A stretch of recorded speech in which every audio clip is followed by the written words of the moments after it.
আসসালামু আলাইকুম, welcome to my channel. তো ফ্রেন্ড, আজ আপনাদের জন্য আবারও একটা নতুন রেসিপি নিয়ে হাজির হলাম।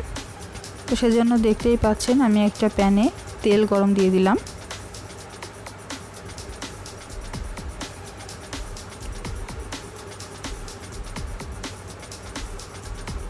তেলটা গরম হয়ে যাওয়ার পরে আমি এখানে পেঁয়াজ বাটা দিয়ে দিলাম।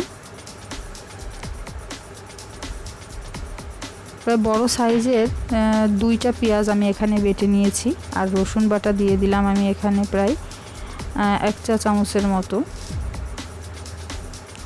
লবণ দিয়ে দিচ্ছি আমি এখানে 1 চা চামচ।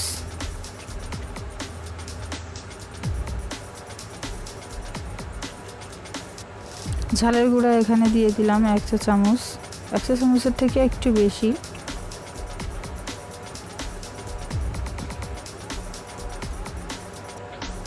আর দিয়ে দিলাম জিরার গুঁড়া 1/2 চা চামচ।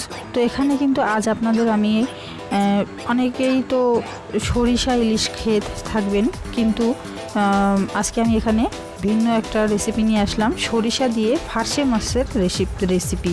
তো এখানে আমি হলুদও দিয়ে দিলাম 1/2 চা চামচ। এখন একটু পানি দিয়ে এটাকে একটু কষিয়ে নিব। তো আপনারা কিন্তু এই রান্নাটার পুরোটাই দেখবেন, টেনে দেখবেন না, তাহলে কিন্তু আসলে বুঝতে পারবেন না। এখানে আমি একটু নেড়ে চেড়ে দিচ্ছি।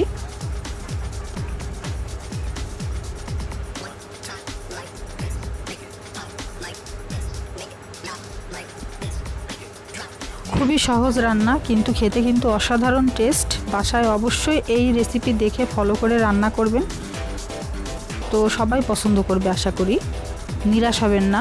তো এখানে কিন্তু আমি সাদা সরিষাটা একটু খানিকক্ষণ ভিজিয়ে রেখে তার ভিতরে কাঁচামরিচ আর লবণ দিয়ে বেটে নিয়েছি।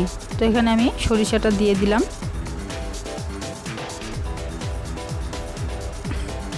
সরিষাটার পরিমাণ আপনারা মাছ অনুযায়ী বুঝে দিবেন, যদি সেখানে পরিমাণ বেশি হয় তো একটু বাড়িয়ে দিবেন, আর না হলে কমিয়ে দিবেন। এখানে আমি প্রায় 3 টেবিল চামচের বেশি, 3 টেবিল চামচের মতো নিয়ে সরিষা বাটা এখানে ইউজ করছি।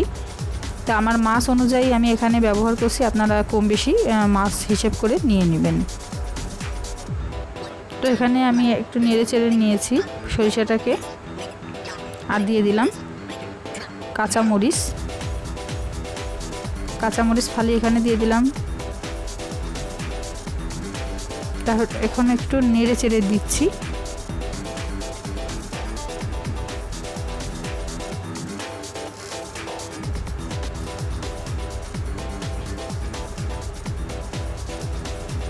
তো এখানে আমি মাছটাকে খুব ভালোভাবে ধুয়ে মুছে পরিষ্কার করে নিয়েছি। এখন আমি এই মাছটাকে দিয়ে দিব সরিষার ভিতরে। এই ফার্সে মাছটা, তো মাছগুলো এখন দেখতে পাচ্ছেন দেয়া হয়ে গেল।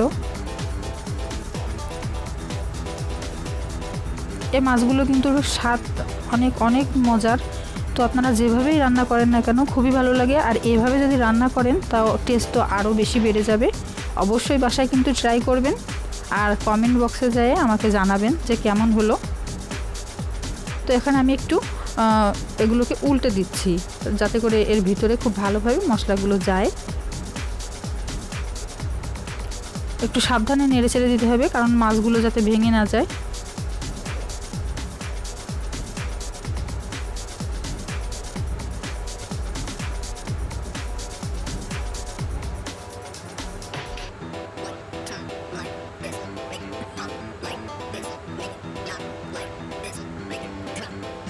তো এখন আমি এর ভিতরে একটু পানি দিয়ে দিব।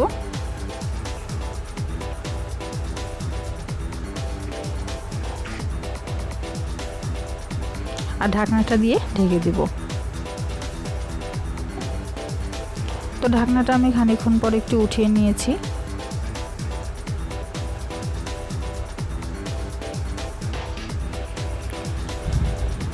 আবার একটু নেড়ে চেড়ে দিচ্ছি। খুব সাবধানে এই কাজটা করতে হবে, যাতে করে মাছগুলো ভেঙে না যায়। বারবার এজন্যই বলছি যে না হলে কিন্তু মাছগুলো একেবারে ভেঙে গেলে আর ভালো লাগবে না।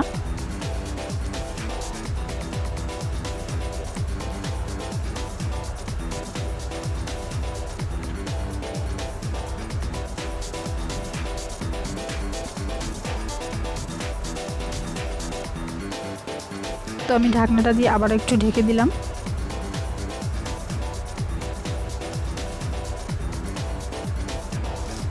ঢাকনাটা উঠিয়ে নিলাম খানিকক্ষণ পরে, দেখতে পাচ্ছেন প্রায় মিনিট 5 পরে।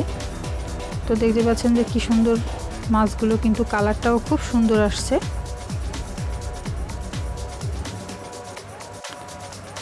ভালো লাগলে লাইক করবেন আর কমেন্ট করে জানাবেন।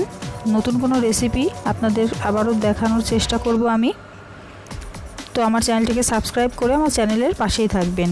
আজ এ পর্যন্তই, আবারও কোনো নতুন রেসিপি নিয়ে আপনাদের সামনে হাজির হব। সে পর্যন্ত সকলেই ভালো থাকুন, সুস্থ থাকুন। আল্লাহ হাফেজ।